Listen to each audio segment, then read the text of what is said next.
Hey guys, this is Roger Daviston, personal development coach. I help people think differently so they can grow, sometimes at a spiritual level, sometimes at a level of identity, at a level of what you believe. And usually if you can have that growth at that deep organic level, along with skills, you're going to change your behavior and get better results. So that's what we do here, and if I can help you, reach out. But today's video, I'm going to talk about identity and how important it is for staying focused and really balanced in your life. Stand by.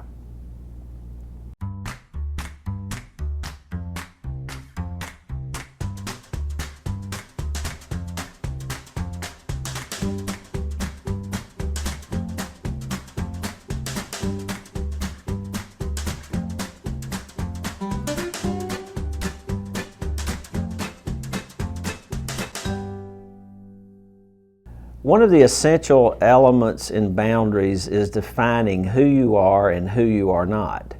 And it's really important to know who you are and who you are not. And one of the things that you are not is you are not the role in your life. When you're born, you come in here with nothing, and then you start, living your life, and then you pick up certain roles in your life. I was a band member. I played the trumpet. That role ended. I was a golfer on the golf team. That role ended. I was a basketball player, believe that or not, in high school. That role ended. I became a government securities trader. That role ended. I became a business owner. I sold the business. That role ended. I started another business, and then I moved on, and that role ended. But each and every time, your roles change in life. And a lot of times we have our identity wrapped up into our role in life. And that's a really dangerous place to be, and I encourage you to be careful because you are not your role. About 3 or 4 weeks ago, I did a talk at Lake Homes Realty in Birmingham, Alabama, and I got to listen to another speaker, and his name was Noah Galloway. Noah Galloway wrote a book called No Excuses. As I heard him talk, he explained how he conquered Dancing with the Stars. You may be familiar with Noah if you're a fan of that show. And due to his notoriety on that show, he became acquainted with many NFL football players and former NFL football players. And here's what he said. He learned that in the NFL football players that had lost their role as an elite athlete, that there was a higher tendency in that group toward suicide. So I asked myself, why in the world would that be? These people are elite athletes, multi-millionaires, extremely wealthy. How could it be that they would suffer from depression and maybe have a higher tendency to want to end their lives? And here's what I think.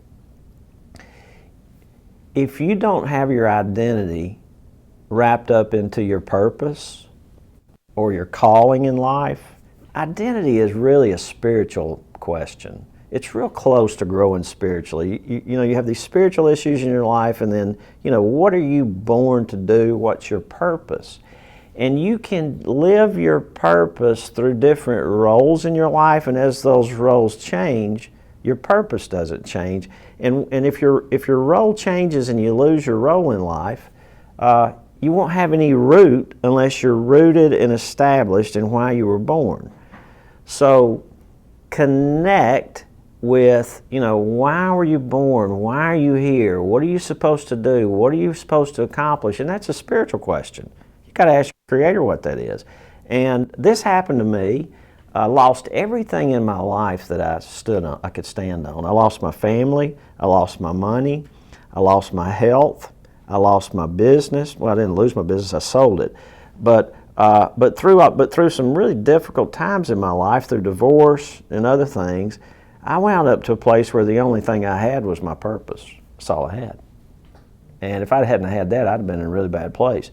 Even then, it was really difficult. So I had a lot of personal development growth to go through. So think about this. You are not your role. You are a spirit being. You have a body that's unique, and you have a mind that is unique. And I want to make a distinction. Your mind is not your brain. Your brain is part of your body. My brain is a piece of real estate in between my ears, and my mind is out here.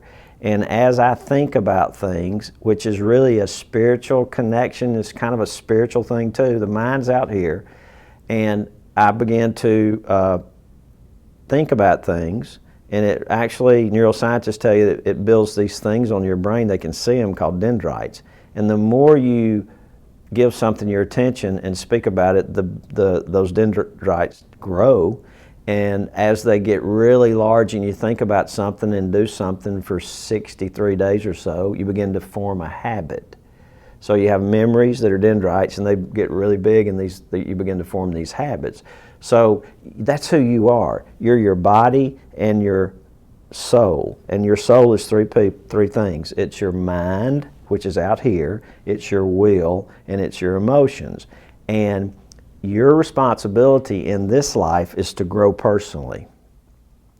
So you come into this life a mind, a body, and a soul. Excuse me, a body, a spirit, and a soul. And the soul is mind, will, and emotion. So that's really who you are, and you are a 10.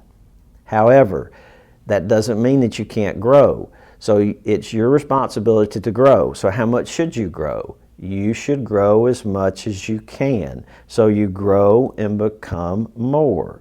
So as you step into things that you're going to try, roles that you'll pick up in life, you might not perform at a 10, but that doesn't mean you're not a 10, because your role is not your identity.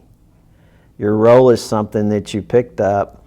You might do it a long time, you might do it a short time, but in your role behavior you can grow and get better. But the way that you grow and get better is you learn skills which are supported by belief systems, which is supported by your identity, which is supported by your values, and which is supported by some spiritual things. Stay tuned for the next video. We're going to talk about identity at a little different level and how it might affect your role based upon how you think about how you see yourself conceptually. Hey, I hope this video helped you, and God bless.